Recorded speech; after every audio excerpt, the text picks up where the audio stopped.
According to the Gospels, Jesus went off to pray straight after the Last Supper. Mark and Matthew say the place he went to was called Gethsemane. And it is here that Jesus goes through a night of mental torture. For centuries we've only had small references from the Bible to get any insight into how Jesus spent his last night on earth. Now, a monumental discovery may have finally confirmed his path. Tunnel workers in Jerusalem accidentally unearth a biblical object that's been hunted for centuries. The Garden of Gethsemane was a grove of olive trees.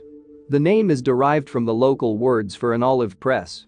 Gethsemane in Aramaic and Gat Shemanim in Hebrew. Yet there is very little detail in the Bible, and it does not mention Gethsemane's purpose. In the story of the night of the Last Supper, Jesus goes deep into the garden with his closest disciples, Peter, James, and John.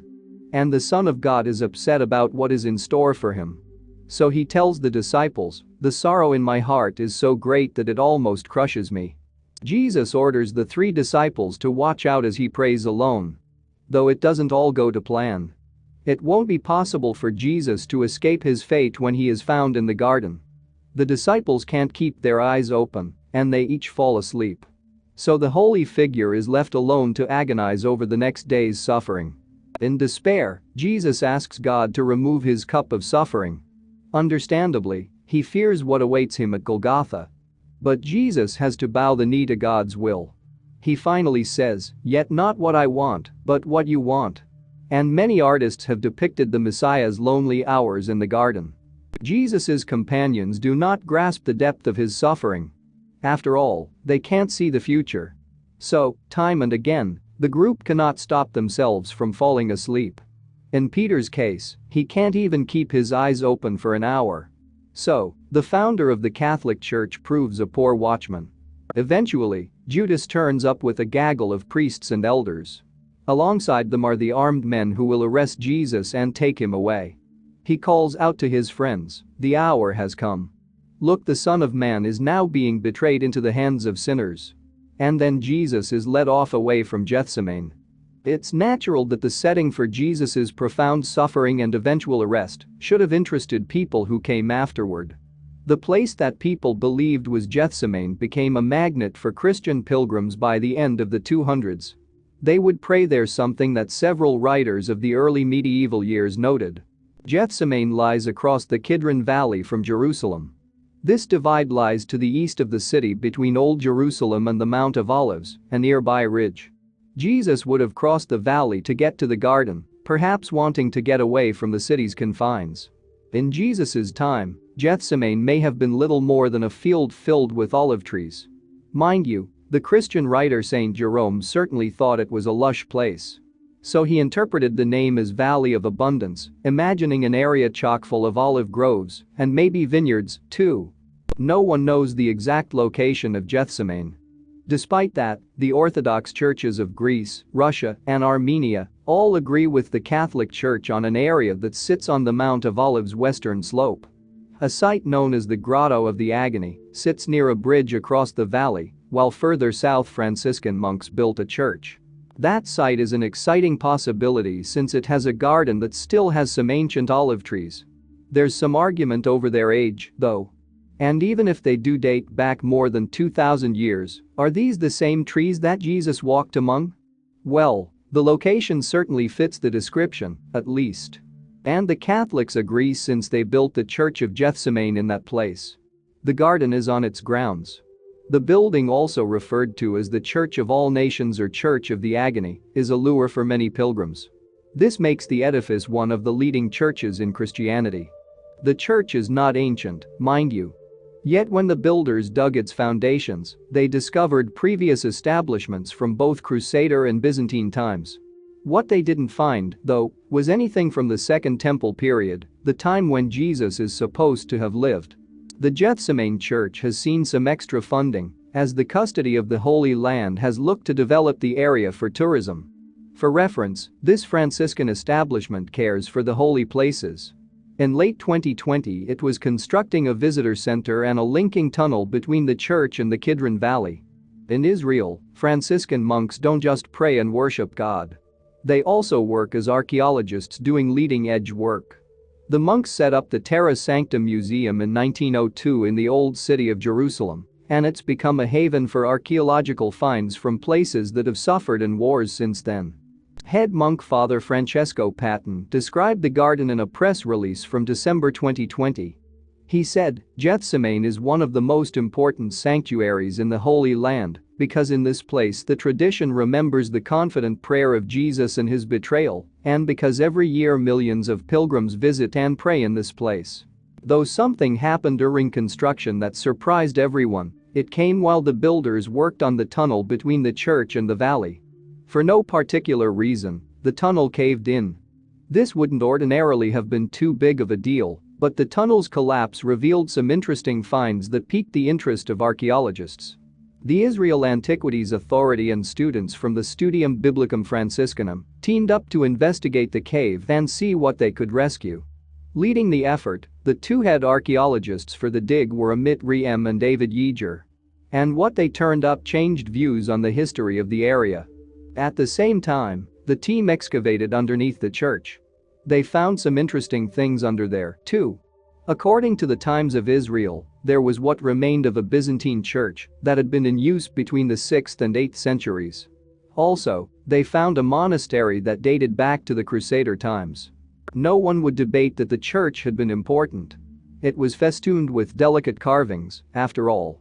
Yeager and Riem had no doubt that it commemorated a significant event mentioned in the Bible. On the floor, they found an inscription in Greek that scholars translated for the team. And the words proved to be touching and sincere. The inscription read, "For the memory and repose of the lovers of Christ, cross, God who have received the sacrifice of Abraham, accept the offering of your servants, and give them remission of sins. Cross, Amen." Yet it isn't the most striking thing about the church. That turned out to be the years in which the church had functioned. Yeager told the Times of Israel in December 2020, "It is interesting to see that the Byzantine-era church was being used and may even have been founded at the time when Jerusalem was under Muslim rule. This shows that Christian pilgrimages to Jerusalem continued during this period as well." Riem told the news outlet that there was no mention of the church in the existing documents. Though it was his belief that there must have been a compound that contained a group of churches. And each one of them would have signified one aspect of the trials that Jesus underwent at this particular location. Meanwhile, the monastery may have been a visitor center or hospice, and it probably existed until 1187. In that year, the powerful Sultan Saladin, the Muslim victor over the Crusaders, may have ordered it to be knocked down. There is some evidence in historical documents that the Sultan ordered stones from churches in the Mount of Olives area to be deployed in fortifying the walls of the city. Though what excited the archaeologists even more than the church and the monastery was something much older. They turned up a ritual bath or mikvah. This would have been used by Jews for purification. Back before the temple was destroyed by the Romans in the 1st century, the purifying ritual using a mikvah was extremely important. So, when the archaeologists found the mikvah at Gethsemane, they probably suspected that it was old.